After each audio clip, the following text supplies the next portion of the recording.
What it is, guys, it is your boy BlastphamousHD, and if there's something that you guys have been trying to get me to do for the longest time, it's listen to deep web stories. I've taken it upon myself to find the deep web stories that apparently have actually freaking happened.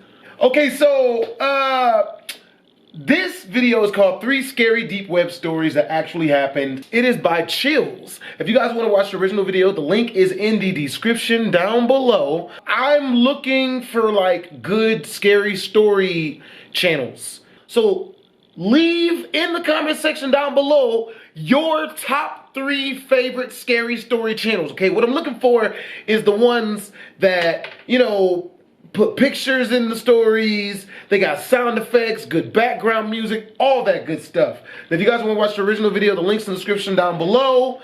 I'm gonna chop some parts out, Lego or whatever it's called. I don't remember anymore. Alright, let's hopefully not get that scared, because it's actually getting dark. Crap. Vice hires a hitman. The deep web has a host of advertisements for all kinds of services, including hitman for hire. These anonymous online figures claim to be willing and able to locate anyone in the world and do them in for the right price with no questions asked. In 2012, one of the reporters from Vice was able to get in touch with an alleged contract killer to get a better feel for the deep web assassination process. Using encrypted emails, the reporter pretends to be the wife of an abusive ex-husband. She claims to want to have him killed so that she can gain full custody over their child. The killer does not make any judgments and simply says that he would be happy to help. He asks for money up front using bitcoins, which is the anonymous deep web currency of choice. Once a proper price is negotiated, the hitman next asks for a photograph of the target and the last known address. They talk about special requirements, which is a code word for either torture or any special circumstances under which the victim is supposed to die. Well, if you gotta kill somebody, why you gotta torture them too? Dang. I don't want to say that's a female thing. No, I'm definitely not gonna say that, man, because Lord knows there's some people we men would like to torture. The hitman says he can get results within 2 weeks. Vice decides to end the conversation then and there. Fortunately, the reporter used a picture of a deceased family member along with a fake address, so no one could really be harmed. They never did find out who they were speaking to. This report is just one of the many hitman services the deep web supposedly offers. Unfriendly Solution was another alleged hitman organization that was run by someone who claims to have been a hitman for 7 years. It was shut down in 2014, though it remains unclear if this was by the site's owner or the FBI. Other strange deep web hitman websites include the quote-unquote charity for Donald Trump assassination, which is allegedly accepting anonymous Bitcoin donations to kill the notorious presidential candidate. Perhaps one of the most infamous deep web hitman organizations ever was the Bisa Mafia, which claimed to be able to murder or otherwise severely injure any target on Earth with no delay. When the website was recently hacked, 38 different customers and 3,000 personal messages from a professional-sounding company were leaked to the public. One of the messages from a customer requests that the target gets beat up badly so there will be no bruises and some blood, but don't do anything else. Another simply says, "I want..." He must have cheated on her. Women always. "on her dead," and goes on to discuss the price. The owner of the Bisa Mafia has released an official statement declaring that the website was fake. Whenever someone contacts them for a hit, the admin says they send all of the information straight to the local police department for review. However, many people believe that this is just a cover-up story, and that the Bisa Mafia was a legitimate murder for hire service. Others still believe that the Bisa Mafia is completely unstoppable and undoubtedly continues to operate to this very day. Either way, if this website was to be believed at all, then the way they recruit new hitmen is by having them commit a crime on video and submit it for the Mafia to review and approve of. Here is a video circulating on the internet of an alleged hitman applying to the website by setting fire to a car. The note in the beginning gives the website's address and some other information.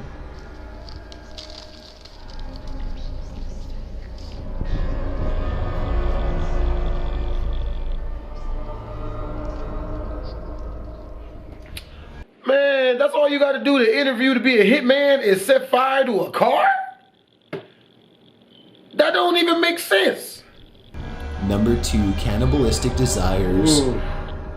Most people want to find someone that they can have children and grow old together with, but Armin Maivez had a version of love that was much different.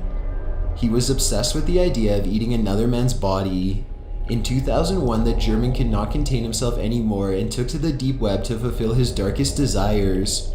He found an online forum morbidly named the Cannibal Cafe that seemed perfect to satisfy his urges. Although the disclaimer at the top of the website made it clear that the Cannibal Cafe was for fantasies involving consenting adults only, Armin was absolutely serious when he posted a short blurb outlining his particular tastes. It read, "Looking for a well-built 18 to 30-year-old to be slaughtered and then consumed." Imagine Armin's surprise when his inbox was instantly flooded with eager responses.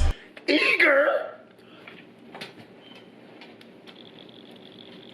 What is attractive about being killed? He later estimates that as many as 200 different people replied back, all of them happily agreeing to be murdered and eaten. Figuring out who was serious and who was role-playing was a long and arduous process. It took Armin months to interview and sort out potential recruits. As you could expect, most of the replies were from people who wanted to act out an imaginary scenario online, but he narrowed it down to one single person in particular. Bernd Brandes had typed a short but intimate response on the Cannibal Cafe forums that instantly caught Armin's attention. "I am 36 years old," he wrote, 175 centimeters and weight 72 kilograms. He then added, "I hope you are really serious about it because I really want it." The two began messaging each other, and soon they had fallen in love with a passion and hunger that only two people with a fetish for cannibalism could share. Bernd lived nearby, and they arranged a date and time that was most convenient for him to be killed and eaten. The two could not be happier about the fatal relationship and regularly bantered back and forth. On the day before their date, Bernd wrote, quote unquote, "I'll bring myself for breakfast," at which point Armin replied, "I'll have an appetite, rely on it." Bernd arrived at Armin's farmland estate and entered a soundproofed slaughter room. Here they discussed a mutual interest in computers while smoking cigarettes and drinking coffee. It was as if they were old friends and nothing out of the ordinary was about to happen. Bernd suddenly began to have a change of heart and wanted to leave. He was persuaded at the last minute by his cannibal lover to stay.